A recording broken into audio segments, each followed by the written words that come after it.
O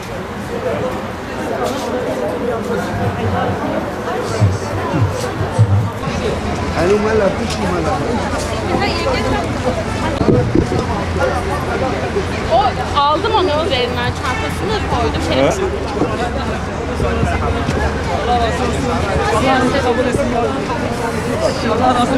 Bismillahirrahmanirrahim. Elhamdülillahi Rabbil alemin. Ve salatu ve selamu ala Resulüne Muhammedin ve ala alihi ve sahbihi ecmain.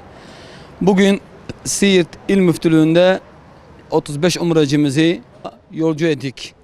Önce Mekke-i Mükerreme gidip orada yaklaşık bir 15 günde umrecilerimizle birlikte Mekke'de, Kabe'de onlara umre yaptıracağız. Ve ondan sonra 5 günde Medine'de Peygamber Efendimiz sallallahu aleyhi ve sellem'i ziyaret edip Ravdası'nda namaz kılmaya edeceğiz inşallah. Malumunuz Gazze'de ateşkes edilmiş ama ne yazık ki İsrail yine gayri resmi olarak Müslümanlarımızı orada şehit ediyorlar.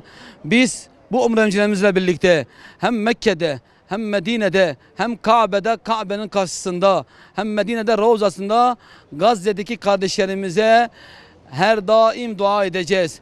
Onların muzaffer olmasını için Kabe'nin karşısında Allah'tan feryat edeceğiz ve onların muzaffer ve müyesser olması için dua edeceğiz. Umre benle eşim gidiyoruz. İlk defa gidiyoruz. İnşallah dua edeceğiz bütün Müslümanlara. Gazze'deki kardeşlerimize dua edeceğiz.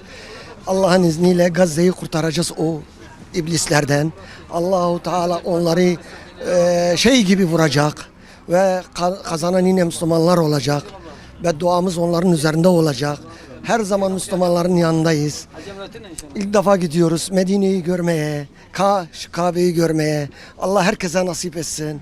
Gitmeyenlere nasip olsun. Vallahi çok heyecanlıyız. İlk defa olduğu için çok heyecanlıyız. 5 sefer hacca gitmişim, 5 sefer de umreye gitmişim.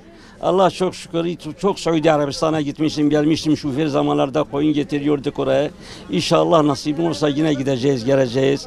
Elhamdülillah, Allah herkesin nasibini getirsin. Hepsi bütün Müslümanlara dua edeceğim. Gazze'deki de selam söyleyeceğim, dua edeceğim. İnşallah Medine'de Resulullah Aleyhisselam'a hepsi de selamları getireceğiz. Milletin selamlarını Müslümanlara vereceğiz. Tamam mı? Ben aramıştım. Eksik olma, eksik umrecilerimizde. Başkanım.